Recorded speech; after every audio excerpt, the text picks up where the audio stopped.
蓝白提案砍40%净零预算这件事情跟碳费、碳交易会不会有影响？这个就是我们气候变迁署的预算了，我是蛮担心的，因为其实他们都需要很多人合作，而且它本身的钱就很低了，我们的减碳的经费比原来都还来得低，那又把它砍下去，我也很担心。我也很担心，怎么办啦？部长今天来这边，然后就很多事情也很担心。可是，对啊，可是怎么办？有什么解决办法？这个我不知道，我会努力去跟蓝白委员，如果要提头来见，我会努力去见。可不可以请蓝白委员，就是你们再提一个复议案，回复我们的预算？因为我自己第一次担任公务员，我也问我同仁，因为我其实很想帮环境部增加预算。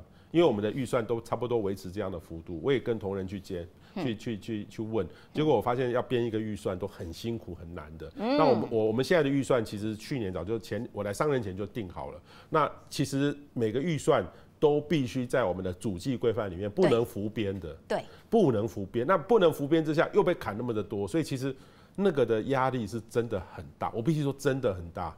就跟一般的企业不可能去浮编，那现在政府其实压力更大，也不可能浮编，所以这样一砍下去，就你很难去巧妇无米之炊啊，就巧妇难为无米之炊啊，对啊。今天标题就是这样，啊、谢谢部长下标，有没有？因为觉得部会其实在编预算的时候是辛苦的，用前一年的来做比较，然后把这些计划啦加进去啦等等。可是删预算很快，协预算很慢，对，删预算速度是火的。对，像我现在我其实从去年就开始争取，我明年的预算要增加，我也很努力，我鼓励我同仁说要争取多一点，要帮民众多做一点环境有益的事，好辛苦，好辛苦。会明年就砍更多，心里面会不会有阴影？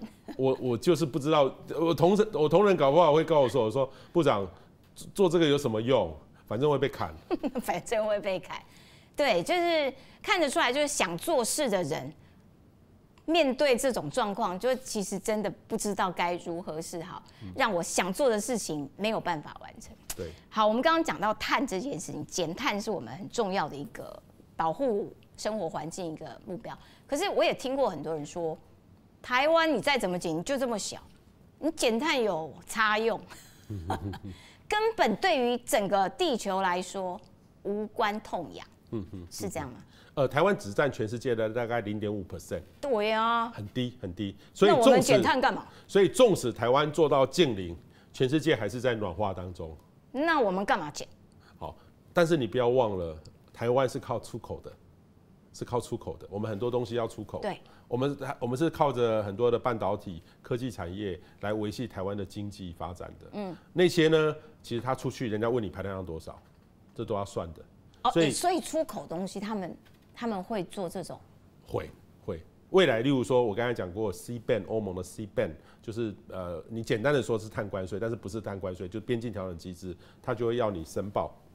就是你没办法去开会的那个会。对，那这个就要协调啊。我当然以后不知道怎么去了可能很难去。然后第二个是，那既然去不了，我们就不要管你的规范。不行啊，我还是要保护台湾的产业啦。那个第一个是说，我们出去国际上都有这样，未来会有更多人会要求你这个碳足迹是多少啊？你如果排碳量很高，你就没有竞争力。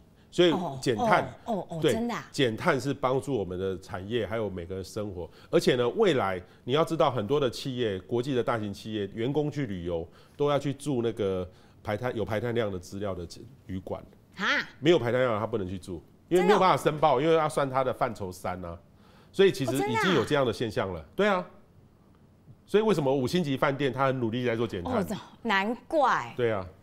所以都是环环相扣的。环环相扣。所以我们今天不做减碳，在全球供应链里面会被淘汰，所以一定要做的，一定要做。好，另外一个问题是，那我们现在做这些有意义吗？因为川普今天上任，我要退出巴黎协定，我才不要我跟你讲，那些地球暖化假的，刚骗川普。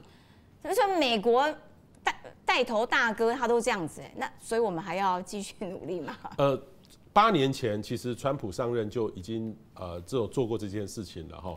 但是我必须说，巴黎协定要退出，其实要一段时间，不是说今天退明天就走了。哦，是哦，是要一段时间，所以至少要1-2年之后。那第一个，那第二个呢？我有观察，就是说，其实那4年我特别有去观察过，其实美国的排碳量还是继续往下走，美国排碳量没有往上走。是往下走，因为现在全世界各位知道，美国还是全世界很重要的政治经济的核心。对啊，其实它本身它的企业减碳已经驱动了，所以其实他们都整体是在往下走的。而且呢，全世界的气候科技、减碳的科技核心的重镇就在美国的矽谷，所以我们台湾也必须跟美国一起来合作做气候科技的事情。那当然啦，川普总统呢，他一定会想办法多开采一些。天然气、石油，然后能够让这个的价格能够往下降，那经济就会好，这个大家都知道的事情。那我相信未来几年一定会对气候谈判有一点点不一样。那我们现在的角度就是说，因为我现在是内阁阁员，我不是评论他到底怎么样。我身为这个环境部部长，我必须是审时度势去观察国际会怎么样，而且我们一定，因为我们台湾还是需要各国的一起合作的嘛，所以我会抓紧跟美国各种合作的各种的机会，这第一个。第二个呢是全球的气候谈判一定会受到一些影响，所以我们在减碳的目标呢，我多了1%，所以以前蔡总统是24加减1，2030年，我们变成28加减2，那1%就差很多。我为了就是说不确定的变数，其实我们在几个月前就做好这个准备了。哦，所以其实是逼得更紧、更严格的自我要求，达到这个目标。对，但是我们也要应付像这样的不确定性造成的波折，所以我们有准备好了。有准备好了。对。哎呦，好，最后的一点时间，还是要请你发表一下你的心内话。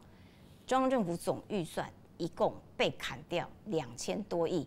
被冻结1000多亿，一共又被拿走了3000多亿。这件事情，你有没有什么希望可以呼吁立法院的 ？OK， 我是觉得，我接触到的很多的委员其实都是蛮好、蛮有理念的。我相信大家都有理念，为了台湾做一些事情。但是呢，其实有些事情呢，我们不妨可以多听听彼此的这个意见，然后这个行政部门有行政部门的立场，还有我们的步伐，因为。推动事情为了台湾好，还是需要台湾的行政部门往前走，国人才可以得到更好的幸福。我希望这个委员们呢能够再来多了解我们。我是很乐意配合，让委员能够知道我在做什么，但是也请委员能够在未来在预算方面可以让我们多做一点事情。那譬如说有一些国民党的说帖，或者是国民党的立委说，只是删掉业务费，并没有删你的这些预算啊什么的，所以你们还是可以做事。所以如果你们不做事的话，就表示政府无能。你觉得这样的讲法合理吗？我觉得从企业的实务经验，如果你在企业这样做，大概就很难经营了。那政府呢更困难，因为政府是一个预算制，有一个很绵密的会计的制度。企业可能勉强有一点弹性，可是政府就是这么硬邦邦，要守规矩的。好，所以其实这样就很困难，就很像说我参加我同仁环境部的尾牙，这是我吃过民间的尾牙里面比较，我不能说寒酸啦哈，我会觉得我想要帮我的同仁说，我可不可以去募款啊，帮我们同仁争取一些福利，这个吃的这么的便宜，我很难想象。就我的人事说，报告部长你可以去弄，可是我要问政风。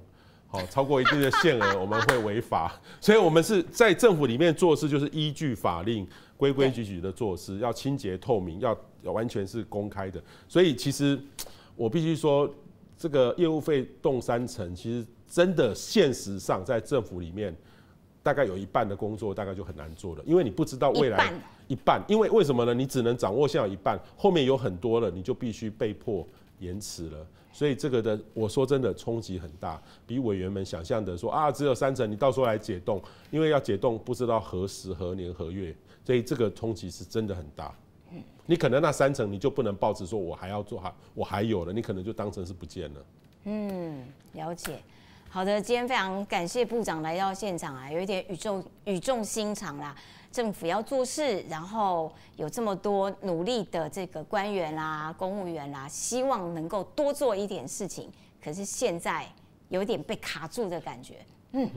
了解你的为难，也希望这个立法院可以赶快，不要让国家停留在原地。